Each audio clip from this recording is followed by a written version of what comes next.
Bismillah ar-Rahman ar-Rahim. In the name of God, the most gracious, the most merciful. My dear brothers and sisters, my beloved believers, have you ever felt stuck? As if you're running on a treadmill, lots of movement but going nowhere. The same habits, the same thoughts, the same outcomes. You look in the mirror and you recognize the person, but you know, deep in your soul, that this is not who you were created to be. You were created for greatness. You were created for peace. You were created to shine. Today I want to give you permission, a sacred permission, the permission to disappear. My dear brothers and sisters, my beloved believers, let us delve deep into this profound idea. To truly disappear is not an act of weakness, of retreat in the face of a fight. No, it is the greatest strategy of the successful, the ultimate spiritual maneuver of the righteous throughout time. It is, in fact, the only way to break a cycle that feels divinely ordained to repeat itself day in and day out. This feeling of being stuck on a treadmill, as I mentioned, is not a sign of failure from your Lord, it is a sign.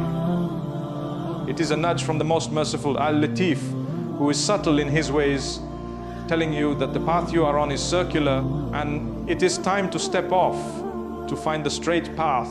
As Sarat al-Mastikim. You look in the mirror and you recognize the face, the features, but the soul within feels foreign, distant, a whisper under layers of worldly noise and self-imposed limitations. That disconnect, that unease is a mercy. It is the first flicker of a divine light within, trying to break through the shell of habit and complacency. It is Allah saying, "My servant, you are capable of so much more. You were created for greatness, not for this smallness. You were created for a peace that surpasses all worldly understanding, not for this constant anxiety.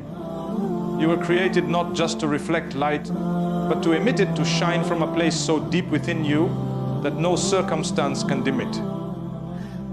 This is why today I give you this sacred, solemn permission, the permission to disappear. Understand what this means. We live in a world that screams at us to be ever present, to be visible, to validate our existence through the approval and eyes of others. To step away from that arena feels like social suicide, like falling behind. But I tell you, the most powerful growth, the most explosive spiritual advancement happens in the hidden places.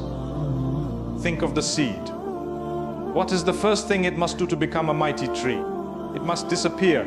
It must be buried in the darkness of the soil, unseen, forgotten by the world above. In that very darkness, in that complete separation from its former state, a miracle occurs. It breaks open. It surrenders its old hard form. And from that rupture, it begins to stretch roots downward for stability and a shoot upward for light. It is in the unseen place that its true transformation is engineered. Without that disappearance, it remains just a seed, a potential unfulfilled. You, my friend, are that seed.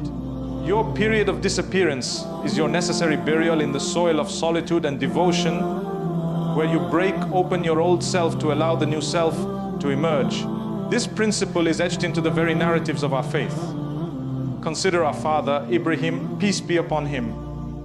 He was raised in a society steeped in idolatry, a system so pervasive it felt like the very air they breathed.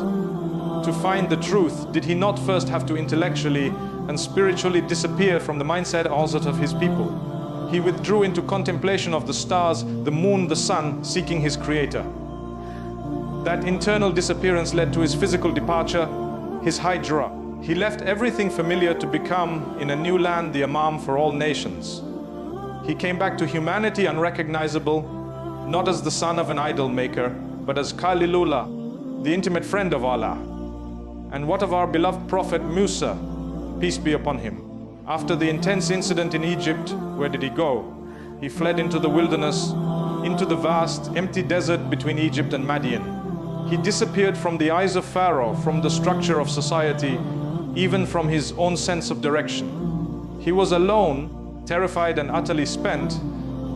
It was in that state of complete vulnerability and disappearance, under the shade of a tree in the valley of Tuwa, that the greatest conversation of his life began.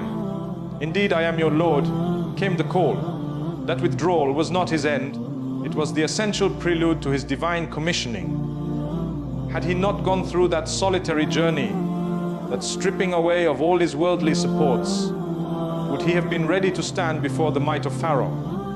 No. He disappeared as a fugitive prince, and through that crucible of isolation and divine communion, he returned as a prophet, a liberator, unrecognizable in his courage and conviction. So you see, disappearance is a sana of the profound. It is not about geography, though sometimes that helps. It is primarily about consciousness. It is the deliberate withdrawal of your heart, your focus, and your precious time from the draining, distracting orbit of the dunya and placing it firmly, exclusively into the orbit of your Rab. The world's noise is not just sound, it is a constant pull, a gravity that bends your intentions, clouds your judgment, and shrinks your aspirations. You cannot hear the gentle, guiding whisper of Allah, the hawatif al-care, when your ears are filled with the shouts of gossip, the clamor of arguments, the siren song of fitna. You cannot see the clear, straight path when your eyes are glued to screens that show you 1,000 other paths, all leading to envy, dissatisfaction, and spiritual emptiness. You must disappear to create a sacred silence. In that silence, the most important voice becomes audible, the voice of your own soul in conversation with its creator. The voice that says, I need to change. The voice that whispers in the prayer, Ya Allah, help me. The voice that recites the Quran and finally hears the verses as if they are being revealed directly to your situation. This is the reconnection. You disconnect from the Wi-Fi of the world to plug directly into the divine network, whose signal is always strong, whose guidance is never buffering. You do this to seek strength from Al-Qawi, the all-strong. You do this to seek clarity from Al-Hadi, the guide. You do this to seek solace from Al-Wali, the protecting friend. This disappearance is your private madrasa, your personal spiritual retreat, where the only teacher is Allah, through His words and His wisdom, and the only student is your hungry, seeking soul. It is in this hidden classroom that the real work, the hard, beautiful, painful, liberating work begins.